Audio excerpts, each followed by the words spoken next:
Olá, muito boa noite. Está no ar o programa Observatório Regional pela TV Rede Paulista. E hoje aqui em nosso estúdio a gente conversa, recebe o prefeito da cidade de Várzea Paulista, Juvenal Rossi. Quem também está presente nesta edição é o ex-prefeito de Jundiaí, André Benassi. Você nos acompanha pelos canais 22 da NET, o 14, o HF. Para ter mais informações de Jundiaí e região, você também encontra no nosso portal. É só acessar rpnoticia.com. Não saia daí que o programa Observatório Regional, hoje com o prefeito de Várzea Paulista, Juvenal Rossi, volta em instantes.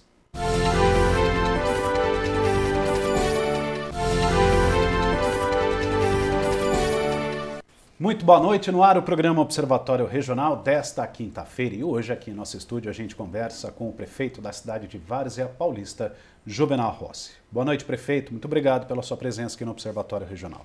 Boa noite, doutor André. Muito obrigado pela oportunidade mais uma vez. André, boa noite, obrigado também. Bom, prefeito, já faz tempo que o senhor não vem até a emissora para participar desse programa do Observatório Regional. E, se eu não me engano, ou foi no final do ano passado ou no começo agora de 2015, porém a situação do país era bem diferente do nosso cenário atual economicamente. Ainda não havia ocorrido a onda maciça de desemprego, muitas empresas fechando a porta, setor de serviços numa situação muito grave, comércio, a própria indústria também, que não tem mais absorvido. Então ocorre a demissão e o comércio também não consegue mais absorver esta demanda. E aí os municípios sofrem também e muito, principalmente com relação, até porque você faz aquele planejamento que foi feito durante o ano passado inteiro com relação ao orçamento. E você tem os cálculos, enfim, de repasses também de governo do estado, repasse do governo federal, de fundo de participação do município, estadual ICMS, e em contrapartida, aumento de tributo, enfim, uma série de fatores que contribuem para que haja a diminuição da arrecadação do município e o aumento das despesas. Obviamente, Várzea Paulista não fugiu a essa regra. Verdade. Eu acho que é uma tônica no Brasil inteiro. Não dá para você imaginar que algum município tenha conseguido, a menos que ele tenha uma receita muito recente, nova, sei lá, de repente um fundo ali do petróleo, coisa assim, mas dificilmente algum prefeito vai dizer para você que ele conseguiu aumentar a sua arrecadação nesse período, considerando realmente toda essa situação que você muito bem descreveu. O doutor André sabe disso, está relacionado direto ao orçamento municipal, principalmente com a arrecadação estadual e federal. Até porque, vamos falar no setor da saúde, por exemplo, grande parte da saúde teria que ser patrocinada pelo governo federal. Teoricamente seria isso. Não está acontecendo isso há muitos anos. Aí você pega uma crise como essa, isso se agrava. Vou citar no meu caso do meu município. Se você tem um trabalhador que perde seu emprego e naquela empresa ele tem um convênio médico, por exemplo. Naquele momento, uma das primeiras coisas que ele deixa de pagar é o convênio médico, até por questão de que ele está saindo de uma empresa, não sabe se vai conseguir outra ou não. Mas se acontece qualquer emergência, ele tem que correr, tem que depender ali do posto de saúde do município, do hospital do município, do remédio do município. Então, você aumenta uma despesa, o governo federal e estadual, não arrecadando, como o país todo interfere, não repassa os valores necessários, principalmente o federal com relação à saúde. Então, estoura no município um aumento de receita e no momento que o ICMS, que é o repasse do Estado, e também o FPM, o principal fundo de participação do município, estão caindo. Então, você não consegue segurar a queda e, ao mesmo tempo, você também não consegue segurar a renovação dos contratos. Logo, é uma situação que deixa qualquer prefeito realmente em situação difícil. Né? Quer dizer, tudo sobe. Tudo sobe. Exatamente. Exceção dos repasses. O restante sobe. E tem razão, né, André, essa questão. A gente já vem falando há um bom tempo, prefeito, essa questão social que a gente vai ver daqui para frente, por causa dessas demissões, e que, obviamente, essa conta final vai fechar no município. Exato. Então é o município que vai ter que arcar com isso. Aí programas sociais vai ter que desenvolver métodos para ressocialização, enfim, para que a violência também não exploda daqui para frente. Exatamente, exatamente. Você tem uma vinculação, né, a experiência de vida, para quem realmente já passou por esse período, acho que o doutor André pode falar melhor do que eu, porque já governou por várias vezes, mas você tem uma experiência de que nada acontece isolado. Se você tem uma situação agravando, no caso do desemprego, você passa a ter uma dependência cada vez maior do poder público. Se você tem um poder público sem condições de reagir, você passa a ter um problema social muito grave, porque eles não têm para quem correr, a não ser igrejas e tudo mais. Então, é claro que o aumento da violência, a dificuldade da saúde, tudo isso só vem tornar um pouco mais difícil a vida das pessoas. E tudo tem a ver, e ninguém me tira isso do norte, com esses problemas que aconteceram no ano passado, principalmente, que eu acho que a escolha da Copa do Mundo no Brasil, ela ajudou, na minha opinião, a piorar a situação. Porque a partir da Copa do Mundo, o país parou de uma vez, depois já veio a eleição. Acho que talvez o ano escolhido, né, e teria que ser aquele... Você tem toda a razão, veja bem. País em depressão, com economia. A parte econômica do Brasil está desmoronada. Daí vem a Copa do Mundo, virou bagunça. Todo mundo para, então estaciona tudo, nada funciona. Depois veio a eleição, então, logo a seguir. Depois veio a eleição. Então ficou um ano perdido. E esse ano é um ano perdido por conta da situação brasileira. E não é coisa do mundo, né? É situação nossa, do Brasil aqui. E houve muita represamento, na minha opinião. Represou-se muito. Você pega o aumento de uma só vez da gasolina, energia. E tudo ao mesmo tempo. Tudo é que quem não sabe administrar não devia administrar. Porque o empresário que adquiriu um negócio qualquer e que compra um objeto para vender a preço inferior, não é bom empresário. O Brasil passou a fazer isso com a gasolina. Comprava R$3 e vendia 1. Então era um mau empresário, né? Empresário mau Brasil. Empresário que faz isso, fale. E o Brasil está nessa situação por conta desses erros todos, dessas idiotices, sabe? Não fazer a coisa corretamente.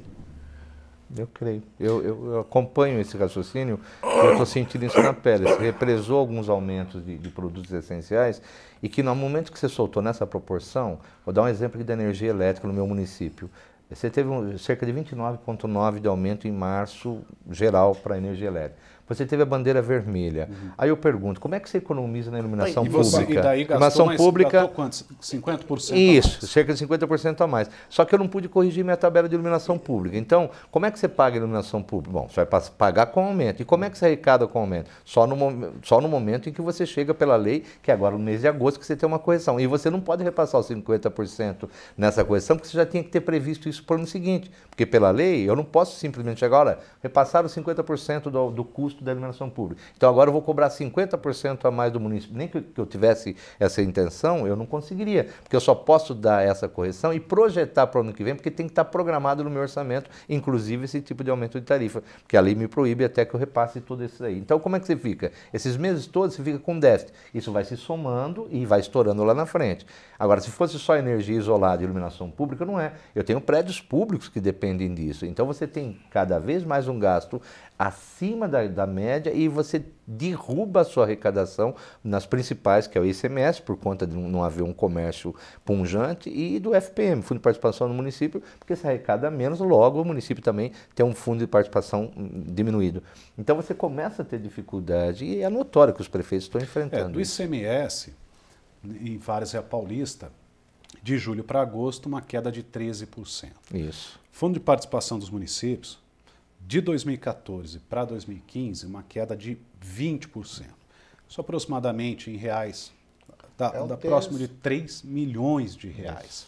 Isso. Quer dizer, aí você ainda tem o problema, e que tem que ter realmente a lei de responsabilidade fiscal, com a sua folha ali de pagamento, os gastos da administração pública, mas que Várzea Paulista, em 2012, já batia ali 54%. Acima, 59%. Quando eu herdei, se me permite, eu herdei com 59% da folha comprometida, sem pagar o FUSB. Vamos deixar isso bem claro. O FUSB o que é? é o pagamento previdenciário que se desconta de qualquer cidadão que está nos ouvindo, quando ele pega o seu lerite, o seu contra-cheque, lá vem 11%, até 27%. É o mesmo valor, mesma coisa, só muda o nome. Agora, como é que eu ia continuar com o CRP travado, CRP travado que eu não poderia conseguir novos convênios, se eu não acertasse isso? E gerou uma dívida agora de 20 anos, que nós estamos pagando todo mês, esse mês foi 294 mil, mas vai gerar todo mês com uma correção de 1%, e mais o FUSB do mês. Então, pagando esse FUSB, minha folha que era 59%, ficou mais difícil de eu trazê-la para 54%, que é o que nós estamos fazendo agora, e só agora, com toda essa economia, com segurando o cargo de comissão e com tudo mais, é que nós atingimos o limite prudencial que me autoriza a disparar um concurso. Bom, só agora concurso, como por exemplo na parte de educação. Quer dizer, o senhor consegue fazer algum concurso para contratação, senão não seria possível se não colocasse essa conta em dia. Vou dar um exemplo. Eu estou 100 pessoas para fazer a limpeza da escola, faxina e tal, limpeza. E só posso contratar por concurso. Uhum. E se eu não tiver o concurso, como é que eu ponho pessoas para limpar as escolas? Quer dizer, não é falta de vontade. É que eu também não posso colocar cargo comissionado, porque me proíbem, e não conseguir fazer a contratação terceirizada. Então, só mesmo com o concurso é que eu colocaria esse tipo de profissional. Você precisa, por exemplo, de técnico de segurança, eu preciso de mais agentes na nossa guarda, que ganhamos agora 6 viaturas, e está ficando boa a guarda, mas eu vou precisar de mais agentes, só por concurso público. Então não tem um caminho, né? Tem que ser o concurso. Por isso que eu tenho que fazer esse exercício de baixar esse orçamento e não cair na lei de responsabilidade fiscal dos 54% da folha comprometida. Né? Pois é, e aí você pega por outro lado aquela questão de que o investimento na cidade não pode parar. Quer dizer, porque a demanda é sempre maior e é mais gente vindo morar no município. Investimentos na segurança, que o senhor acabou de falar, são 6 viaturas da Guarda Municipal. Obviamente que você tem que ter combustível para elas poderem rodar, quer dizer, então os gastos sempre aumentam. E o investimento não pode parar. O que acontece é que, de repente, vem uma recessão lá de cima e que veio e atingiu em cheio os municípios, as famílias. Então, uma situação, acho que, bastante difícil. O senhor que já assumiu a administração, o senhor em 2012... falava já com a gente, olha, a gente vai ter sérios problemas na cidade de Várzea Paulista porque realmente não temos dinheiro. Hoje o quadro que o senhor diria é um pouco mais animador para o cidadão de Várzea Paulista, quer dizer, nessa aí agora já virada do ano, é possível imaginar para 17 algo um pouco melhor? Ah, não tenha dúvida. Hoje eu agradeço muito a Deus e a todos que me ajudaram e fico aqui muito contente, mandar aqui um abraço para todos os deputados, em especial o Luiz Fernando e o Miguel Haddad, que sempre tem me ajudado lá também. Mas Várzea, hoje, ela já respira outros ares, de 3% para 97%, já instalamos o McDonald's, temos agora um shopping saindo, o Córrego do Bertioga, a UPA que vamos inaugurar, já entregamos 2 postos de saúde, vamos entregar 3 campos de futebol, estamos fazendo todo um recap, são mais de 80 ruas já recapeadas. Várzea hoje, com certeza, ela respira outros ares, apesar da crise. Agora eu pergunto, e se não fosse a crise, ela estaria muito melhor com vagas de creche, que é o que precisamos, remédios na saúde? Eu herdei uma dívida de cerca de 6 milhões de reais e ninguém queria vender um vidro de remédio para a gente, por a falta de confiabilidade e porque também já havia negociado e ninguém havia pago. E nós conseguimos resgatar aos poucos essa credibilidade. Hoje o nome de Várzea está limpinho, graças a Deus, né? Mas claro que nós sabemos que esse desafio é ainda maior. Mas eu não tenho dúvida que Várzea começa a respirar outros ares e a perspectiva é de dias melhores, não tenho dúvida disso. E com emprego, né? Tomara. Bom, o programa Observatório Regional faz uma rápida parada. Não saia daí, continue com a gente volta já hoje com o prefeito de Várzea Paulista, Juvenal Rossi.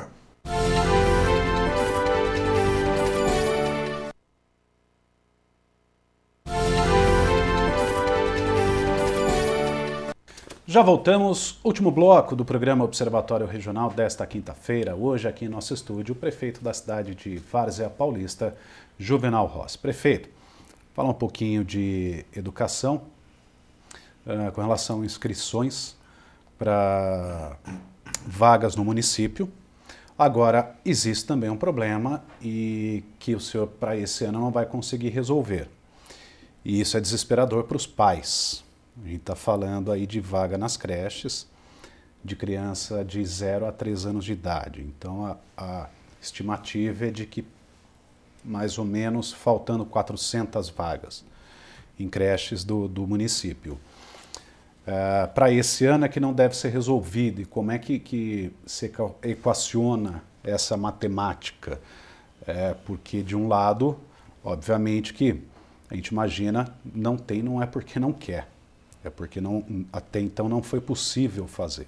Agora, por outro lado, a gente também, como pais, o senhor é pai também, então o senhor imagina o desespero dessa família. Como trabalhar com um número desse de 400, que não é pequeno, né? É um número significativo.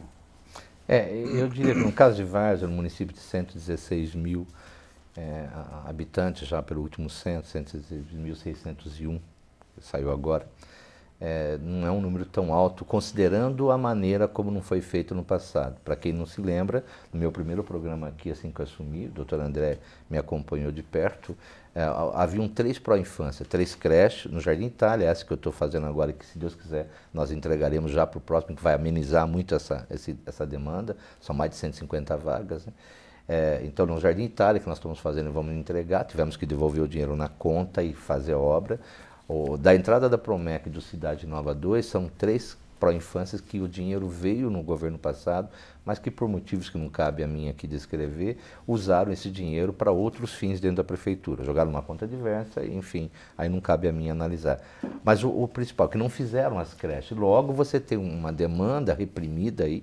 Por quê? Porque você teve uma demanda que não teve o investimento, principalmente no governo passado. E estourou todo no meu governo, em 2013. A partir daí nós corremos com aluguel de espaço, a partir daí nós corremos com a adequação do orçamento dos 54%. Você teria que contratar professor, porque não é só construir a creche, você tem que manter a creche com merenda, com professores e tudo mais. Esse era um dos desafios que nós tínhamos e agora conseguimos, pelo menos, jogar em um nível prudencial. Então, com a vinda dessa nova creche do Itália, que devemos inaugurar para janeiro, com do Cidade Nova 2, que nós vamos tentar terminar para o final do ano que vem também, e com aluguel de alguns espaços que nós estamos buscando, eu tenho certeza que não será tanto problema assim, na minha visão, para o ano que vem. Para esse ano, como você bem disse, muito difícil fazer aqui investimento, porque eu não consigo, eu não trabalho assim, criando expectativas. Quem está comigo em Várzea sabe disso, que eu divulgo muito pouco aquilo que estou fazendo, para quando as pessoas for divulgadas, falar, não, realmente eu vi, fez. Então, o governo que me antecedeu falava muito, publicava muito, fazia muito barulho, e aí deu no que deu. E nós não, nós estamos procurando fazer e depois mostrar. Então, nós temos algumas saídas que com certeza vão alicerçar. Mas eu tenho uns números para você, nunca se arrumou tanta vaga como nós arrumamos, 840 vagas nós colocamos, atendemos mandado judicial, ainda tem na fila alguns mandados judiciais, mas atendemos grande parte dele e nunca se atendeu tanto quanto nós, buscando alternativas de prédio, de aluguéis. Buscamos no início também a alternativa da creche comunitária, era feito com igrejas, ONGs, e que ainda não foi evidente, não por nossa culpa, por culpa das ONGs que talvez não tinham a documentação necessária. Então são saídas que com certeza nós vamos amenizar. Mas fica aqui um registro para esse país, para se discutir um pouco. Nós somos um curso muito interessante, onde um palestrante muito conceituado, ele dizia assim, creche é a saída para os pais, não para os filhos, do 0 ao 3. Por quê? A ausência do pai torna realmente a criança vulnerável demais, porque ninguém substitui o amor do pai e de uma mãe. E eu não quero aqui discutir a tese da creche, o que eu quero é questionar um pouquinho, porque tem gente, inclusive nas creches de Várzea, e tenho certeza que existe no Brasil inteiro, que às vezes nem precisa da creche. E que a mãe às vezes só quer colocá-la até por uma comodidade, mães às vezes adolescentes, enfim, não vou questionar isso. Mas o que nós estamos procurando fazer lá? Tentar filtrar um pouco mais para realmente atender aquelas que precisam.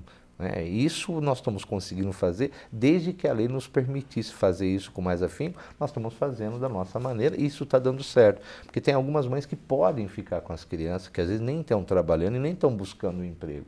Mas, independente disso, nós já alojamos muitas crianças, graças a Deus. Ninguém ali está ficando sem essa creche desde que realmente precise, desde que entre uma fila de espera.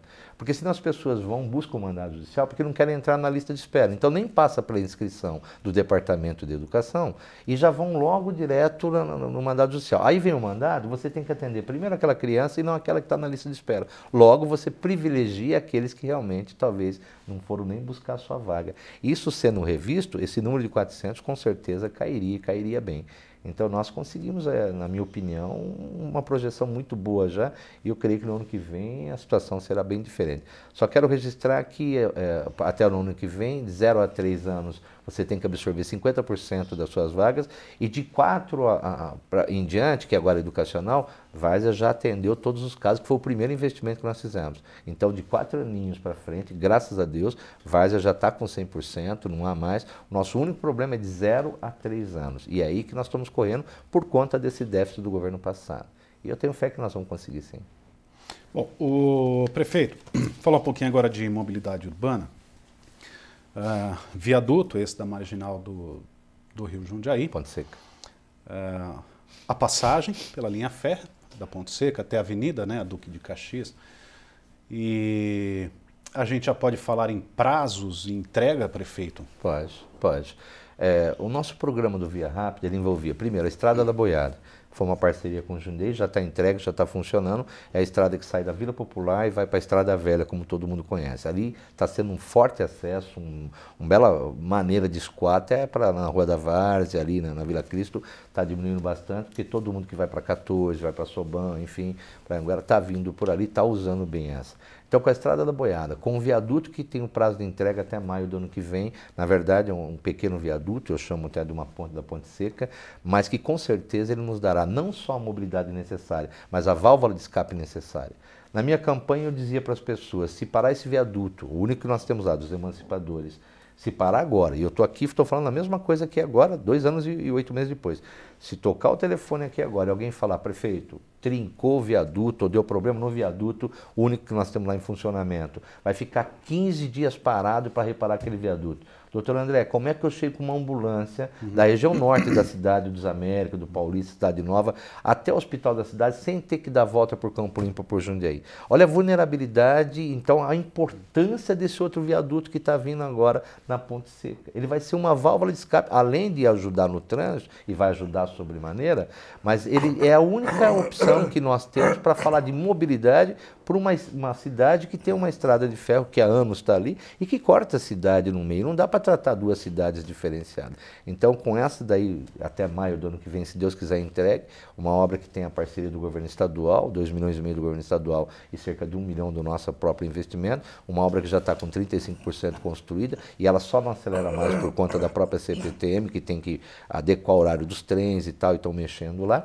E com isso também eu estou buscando, e aí, claro, dependo bastante de Jundiaí, emendar ferroviários na Ipiranga. Claro que eu vou depender de Jundiaí fazer o investimento, porque a minha parte eu já recapeei toda a Avenida Ipiranga, e se conseguíssemos emendar a Avenida dos Ferroviários na Avenida Ipiranga e Várzea, então quando você vai pela Ferroviários aqui, você chega na Gapiama, em Jundiaí, você entra por dentro da Gapiama, dando um transtorno muito grande para os moradores daquele bairro, cai numa Rua da Várzea, que é um corredor fantástico, e você ainda sobrecarrega o comércio ali, tem dificuldade. Se a gente conseguisse emendar em linha reta a Ferroviários na Ipiranga, seria uma ótima saída para Jundiaí, para todo o pessoal ali da Jardim São Paulo, Agapiama e tudo mais, e para Várzea, não tenho nem dúvida disso. É tão pouco, né? Isso, o problema é só a desapropriação, porque o trecho é pequeno. O trecho de quanto?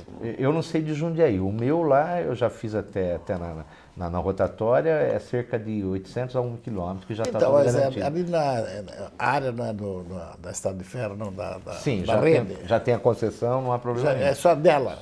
Só dela, ali. Então não meu tem trecho, problema, né? sem nenhuma E casa nem Jundiaí, nada. o que tem? Jundiaí, o problema é a desapropriação. É casa que tem? Tem casa, tem os apartamentos ali da Gapiama. Aquele prédio de apartamento lá, Isso. pega bem em cima, não dá para desviar, não? Então, essa é uma das saídas, boa ideia. Essa saída está sendo trabalhada, até eu tive com o Júnior, que Porque você sai do Campo do Bangu, né? Isso, E exatamente. daí, Só que é um pouco antes daqui para lá, ou seja, da Ferroviários para lá, de Jundiaí para lá, você tem uns predinhos ali da Gapiama, você tem algumas casas. Então, se conseguisse levar 7 metros um pouco para lá esse trilho, você diminuiria você podia muito. recuar o campo, né? Mais para o lado da cidade assim, de Jundiaí, e podia fazer uma via direta aí. Eu tive com o Pedro Bigardi, nós estivemos conversando, eles estão tentando também, porque para Jundiaí é um bom negócio também, né? Ou então dá volta no campo, né? Mas o problema é anterior ao campo, né, que é a desapropriação. Mas eu tenho certeza que, feito isso, a mobilidade passa a ser outra. porque você consegue agora ter os 3 grandes gargalos, que é da Grande Popular, lá na Promeca, na entrada que vem de Campo Limpo, e o acesso aqui com Jundiaí, realmente bem facilitado. Então, essa mobilidade, ela existe. O que eu preciso em Várzea é fazer os recap, porque você tampa um buraco hoje, nasce outro 2 metros do lado. Por quê? Porque a malha viária está comprometida. Por isso que nós já recapeamos, já asfaltamos 80 ruas. E se o próximo mandato, se eu tiver, seja eu, seja quem for, continuar com isso, a gente consegue correr atrás definitivamente. Porque senão eu vou continuar tampando um buraco até quando? E não vai vencer, porque a malha está comprometida, a drenagem não foi feita em alguns bairros. Você pega um bairro como Itália, um bairro como Novo Mundo, é brincadeira o que tem ali. Você tem totalmente deficitário o espaço onde é drenagem. Qualquer produto que você coloque ali, ele é comprometido. Então temos que encarar de frente e realmente fazer a diferença, né? Tá bom, prefeito Juvenal Rossi, não falamos de vários assuntos, como saúde, como a licitação do transporte público, enfim. Mas não deu tempo, não é por falta de vontade. Muito obrigado pela sua presença aqui no programa Observatório Regional. Boa noite, muito obrigado. Viu? Boa noite, eu que agradeço. Boa noite, doutor André. E estou à disposição, que tem mais de 8 obras para inaugurar. Eu quero falar sobre elas na primeira oportunidade que eu tiver. Boa noite a todos. André, obrigado. Boa noite também pela sua presença aqui no programa desta noite. Termina aqui o programa Observatório Regional pela TV Rede Paulista. Muito obrigado pela sua audiência, pela companhia. A gente se vê na próxima semana. Até lá.